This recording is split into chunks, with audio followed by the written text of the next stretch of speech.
In the name of Allah, the most compassionate, the most merciful, and may the peace and blessings of Allah be upon His last and beloved Messenger Muhammad, and may the peace and blessings of Allah be upon you all. This is the fourth episode in an initiative entitled Think. And in this initiative, I try to encourage people to think and ponder upon matters, to increase their comprehension, and to realize the truth that Allah states in the Quran. Now, the topic today is mental illnesses. Now, if a person ponders upon mental illnesses and mental disturbances, he realizes that all people suffer from mental disturbances. No one is immune from this. And if he thinks, what are the symptoms of mental disturbances? Now, what causes us to have a mental disturbance? Now, it will be something within what I'm going to say, the symptoms of mental disturbances. That we hear ideas in our mind telling us ideas of harm, to hurt ourselves and others. For example, encouraging us to commit suicide, to be depressed, to have phobia, to fear be unclean, failure, and so forth. Or to hurt others. And another cause of mental disturbances, ideas of lust and filth, perverted sexual ideas, ideas that are so remote from the purity of the human soul. Also, another cause of mental disturbances, ideas of blasphemy, insulting Allah, God Almighty, Prophet Muhammad, and the Quran. So these are the symptoms or the causes of mental disturbances.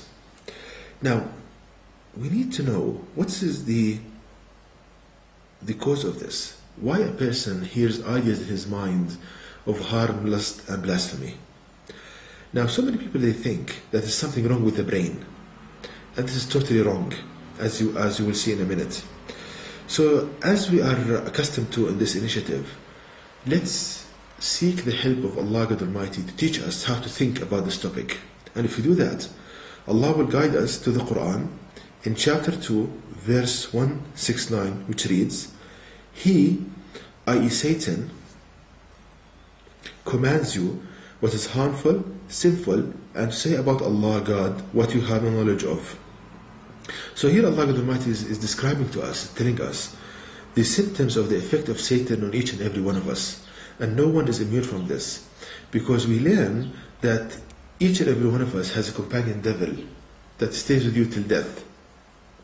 So what are the symptoms of the effect of this devil on you? As Allah states in the Quran, that He commands you what is harmful, meaning He whispers to you ideas of harm, to hurt yourself and others, sinful, ideas of sinful acts, and to say about Allah, God, what you have no knowledge of, meaning ideas of blasphemy.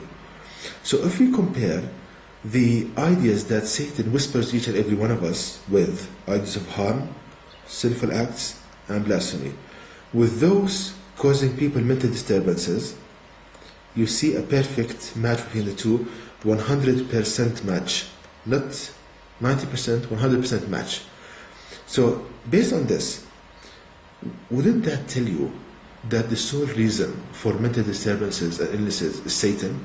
There's not something wrong with the brain, but actually it's your companion devil whispering to you ideas in your mind by a voice matching the one you think with. He camouflages his voice with the same one you hear in your mind, and he starts talking to you in your mind with ideas of harm, lust, and blasphemy. So we see how Allah Almighty helps us to think about each and every topic in our life. And to know more about this and what's the cure for this, please visit my website at www.quran-miracle.com. And may the peace and blessings of Allah be upon you all.